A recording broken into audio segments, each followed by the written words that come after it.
असलामुअलैकुम सैयद मुहम्मद मुहिब नबी दवाखाना हमीदिया चैनल ते तुहाडी खिदमत के अंदर हाजिर है। बड़ा ही अहम सवाल कि सहरी तो वक्त की खादा जाए कि जल्दी भुख ना लगे।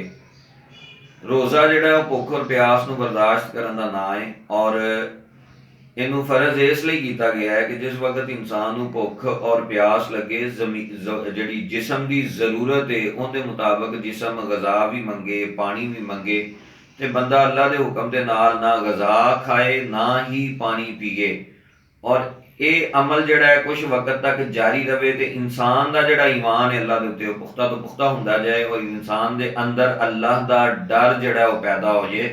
ये रोज़े का जिस रूहानी मकसद है। और अगर असी रोज़ा कुछ एहतियातां दे नाल रखीए तो फिर असी बहुत सारे जिहड़े जिस्मानी फवायद ने वो भी रोज़े नाल हासिल कर सकते हैं। उहदे लई सानू ग़ज़ा जिहड़ी है वो कुछ एहतियातां दे नाल इस्तेमाल करनी पेगी। अफतारी जिहड़ी है वो जिहड़ा भी बंदा है उहदे लई सादा ही होनी चाहिए है। ये हिफज़ाने सेहत के असूलों के मुताबिक है। लेकिन सहरी जिहड़ी है उहदे लई असी अगर थोड़ा जिहा वंड कर लईए तो फिर साडे लई बड़ा बेहतर है कि बाज़ बंदे ऐसे ने कि जिन्हां दा जिस्मानी मुशक्कत वाला किसी किस्म का कोई काम नहीं, काम करते हैं जैसे मेरा तबाबत का काम है बह के काम करने वाला है। इस तरह बहुत सारे लोग ने जिहड़े जिस्मानी मुशक्कत वाला काम नहीं करते, उन्हां दे लई सहरी नूं सादा ही होना चाहिए है। और कुछ मेरे ऐसे भैन भाई ने जिहड़े जिस्मानी मुशक्कत वाला काम करते हैं नाल रोज़ा भी रखते हैं, उन्होंने जिहड़ी ग़ज़ा है वो ताकत वाली और शकील ग़ज़ा खानी चाहिए है।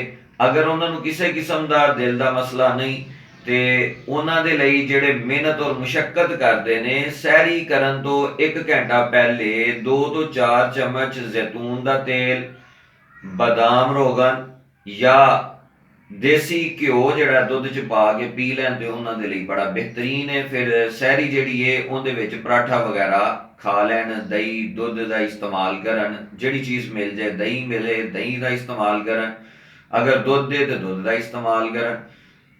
गोश्त वगैरह जिहड़ा है वो भी जरूर ग़ज़ा दे विच इस्तेमाल करन क्योंकि जिसम की जरूरत होंदी है, मुशक्कत के वक्त जिसम नूं तलब होंदी है। और कुछ मेरे ऐसे भैन भाई ने कि उन्होंने भुख बहुत ही ज़्यादा लगती है, इन्नी भुख लगती है कि उन्होंने बर्दाश्त नहीं होती जिस वक्त उन्होंने मैदा खाली होंदा है।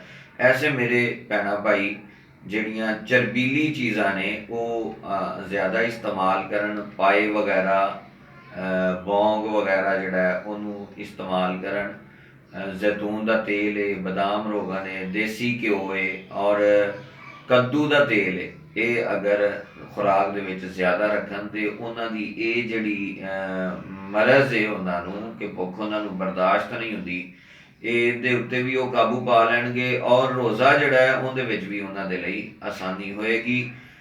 ये जिहड़ियां हदायत ने इन्हां दे उत्ते अमल करो, दुआवां च याद रखो। अल्लाह ताला दी ज़ात मेरी और तुहाडी हामियों नासिर होए।